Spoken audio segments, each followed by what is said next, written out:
जय हिंद दोस्तों, रक्षित खन्ना के इस चैनल में आपका स्वागत है। दोस्तों, आज के इस वीडियो में मैं आपको कुछ इंपॉर्टेंट इंफॉर्मेशन दूंगा। कुछ पेंशनर ने क्वेश्चन भी पूछे हैं, तो उसके आंसर भी आज मैं इसमें दूंगा। सबसे पहले पेंशनर पूछते हैं, Rakshit ji, if you have a combined pension account for your spouse, will DSP will be applicable for you? बिल्कुल दोस्तों, अगर आपका डीएसपी का अकाउंट है एसबीआई में और आपका ज्वाइंट अकाउंट है आपकी वाइफ के साथ, तो दोस्तों डीएसपी की जो फैसिलिटी है वो वाइफ को भी मिलेगी, स्पाउस को भी मिलेगी। क्योंकि जो आजकल नए अकाउंट खुल रहे हैं या फिर जो पुराने अकाउंट है वो ज्यादातर ज्वाइंट अकाउंट है वाइफ के साथ, स्पाउस के साथ। तो पेंशनर को जो फैसिलिटी मिलती है वो तो मिलती है, लेकिन वाइफ भी एप्लीकेबल है उसमें। फिर ये पूछते हैं, also DSP account is covered only for accidental death और it cover death by serious disease too? यानी भूतपूर्व सैनिक की अगर डेथ बीमारी के कारण हो जाती है तो क्या वाइफ को डेथ क्लेम मिलेगा, इंश्योरेंस मिलेगा? दोस्तों, अगर एक्सीडेंट के दौरान डेथ होती है भूतपूर्व सैनिक की तो वाइफ को डेथ क्लेम इंश्योरेंस मिलता है। अगर बीमारी के कारण डेथ होती है किसी भूतपूर्व सैनिक की, तब भी वाइफ को, स्पाउस को डेथ क्लेम या फिर इंश्योरेंस मिलता है। लेकिन दोस्तों, इसमें कुछ कंडीशन है बीमारी की, कुछ बीमारियों के नाम है। अगर वो बीमारी से भूतपूर्व सैनिक की डेथ हुई है तब वाइफ को डेथ क्लेम मिलता है। चलते हैं अगली इंफॉर्मेशन की तरफ। दोस्तों, यहां पे है सीपी ग्राम के थ्रू भेजी गई कंप्लेन। सीपी ग्राम एक ऐसा चैनल है जो आपकी कंप्लेन को डिपार्टमेंट तक पहुंचाता है और उस पर जल्दी कार्रवाई करने के लिए कहता है। यानी जो सोए हुए सीपीपीसी होते हैं, बैंक होते हैं, स्पर्श होते हैं, उनको जगाता है कि आप पेंशनर को उनका हक दें, एरियर दें। तो दोस्तों, एक ये लेटर है। इस लेटर में एक मांग रखी गई पेंशनर के द्वारा, काफी इंपॉर्टेंट लेटर है।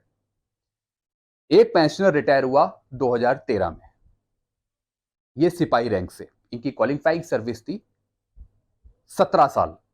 इनको पेंशन मिलनी थी हवलदार रैंक की, सिपाही एसीपी 2 की मिलनी थी, लेकिन इनको मिल रही थी सिपाही की। तो इन्होंने कार्रवाई करी सीपी ग्राम के थ्रू, जिसमें पीसीडीए ने डायरेक्ट बैंक को यह आदेश दिया, पंजाब नेशनल बैंक को, कि आप इनका पुराना बकाया, इनकी नई पेंशन, इनकी डिसेबिलिटी एलिमेंट, सब कुछ रिवाइज करें और जल्दी से जल्दी भुगतान करें। वो भी किसके अकॉर्डिंग? ओआरओपी 2 के अकॉर्डिंग। तो दोस्तों, जो इनको पहले पेंशन मिल रही थी वो एक सिपाही की दी जा रही थी, बल्कि मिलनी थी हवलदार की। तो इसका जो डिफरेंस है वो भी पे होगा, साथ में ओआरओपी 2 भी पे होगा, पूरा एरियर मिलेगा। तो ये साफ इंस्ट्रक्शन दिए हैं पीसीडीए ने चीफ मैनेजर को।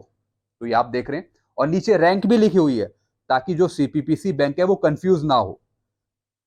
यहां पे लिखी हुई है रैंक सिपाही और एसीपी 2, इसका मतलब हवलदार की पेंशन मिलेगी इन्हें। तो दोस्तों, इस तरीके से ऐसे बहुत से पेंशनर हैं जिनको एसीपी एमएससीपी नहीं दी गई। और दोस्तों, इसके लिए अगर आप शिकायत डालते हैं तो ये काम आपका ऐसे ही हो जाता है। तो आप देख रहे हैं यहां पे इनको हवलदार की पेंशन मिलेगी और पूरा बकाया भी मिलेगा बैंक की तरफ से। चलते हैं दोस्तों अगली इंफॉर्मेशन की तरफ। दोस्तों, एक और लेटर है और ये लेटर है सर्कुलर नंबर 568 को लेकर। ये लेटर था 5/11/2017 का। जैसा आपको पता है 2016 के बाद से आपको 568 का भुगतान देखने को मिला। आपके खाते में एरियर आया D linking of qualifying service 33 years का। कई पेंशनर्स को मिल चुका है ये एरियर, और मेरे ख्याल से 5 से 10% या 2% ऐसे पेंशनर होंगे जिनको नहीं मिला। तो दोस्तों, उस टाइम भी कार्रवाई होती थी 2017 में। यानी पीसीडीए ने मैनेजर को यह लेटर लिखा सीपीपीसी को कि आप पेंशनर को 568 का भुगतान करें, एरियर का, जैसा कि आप ये लेटर में देख रहे हैं। साथ में पेंशन भी दे रखी है कि इस पेंशन के अकॉर्डिंग इनका एरियर दे 1/1/2006 से 30 जून 2014 तक का, एज पर सर्कुलर 568 13/10/2016। तो दोस्तों, आप यहां पे देख रहे हैं और ये लिखा गया है कि आप इसमें सूटेबल एक्शन ले और जल्दी से जल्दी पेंशनर को भुगतान करें 568 का। अभी भी कुछ ऐसे पेंशनर है जिनको 568 का भुगतान नहीं हुआ है, तो आप भी सीपी ग्राम के थ्रू कंप्लेंट डालिए। और दोस्तों, इसमें से बहुत से ऐसे पेंशनर हैं जिनको पूरा एरियर मिला ही नहीं है 568 का, जैसे मैंने एक पेटी ऑफिसर का बताया था, किसी को 2,40,000 मिला है और बल्कि उनका बनता है 2,45,000। ऐसे किसी का 80,000 एरियर बनता है, उनको 75,000 देके छोड़ दिया। यानी एरियर बनाने में गलतियां बैंकों द्वारा, सीपीपी द्वारा, स्पर्श द्वारा। तो इसलिए आपको जानकारी रखना बहुत जरूरी है, नहीं तो बैंक वाले, सीपीपीसी और स्पर्श आपको 5 से 10,000 रुपए, 8,000 रुपए का नुकसान करते रहेंगे आपका। इसलिए मैं कहता हूं कि आप भी एरियर कैलकुलेट करना सीखिए। 5 से 8,000 रुपए कोई कम होते हैं?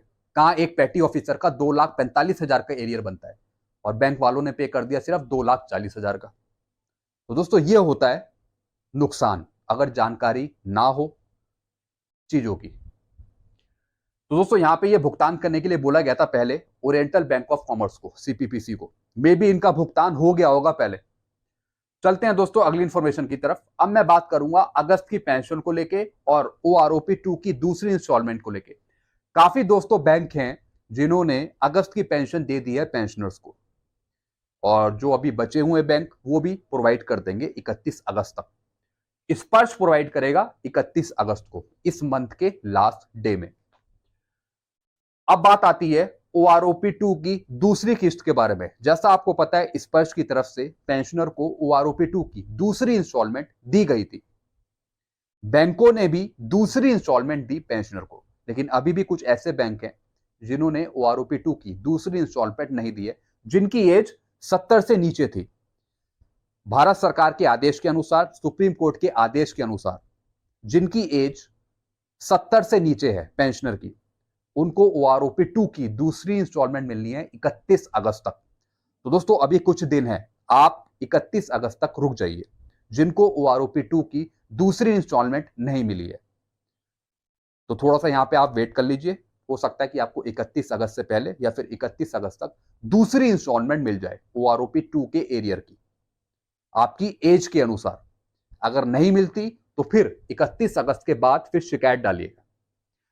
तो दोस्तों ये मैंने आपको कुछ इंफॉर्मेशन दी। इसके रिगार्डिंग आपको और कुछ पूछना हो तो नीचे आप मुझे कमेंट कर सकते हैं। और एक और चीज मैं आपको समझाऊं, अगर आपको 5, 6, 8 का कम एरियर मिल गया है या फिर गलत एरियर मिल गया तो इसके लिए आप आवाज उठा सकते हैं।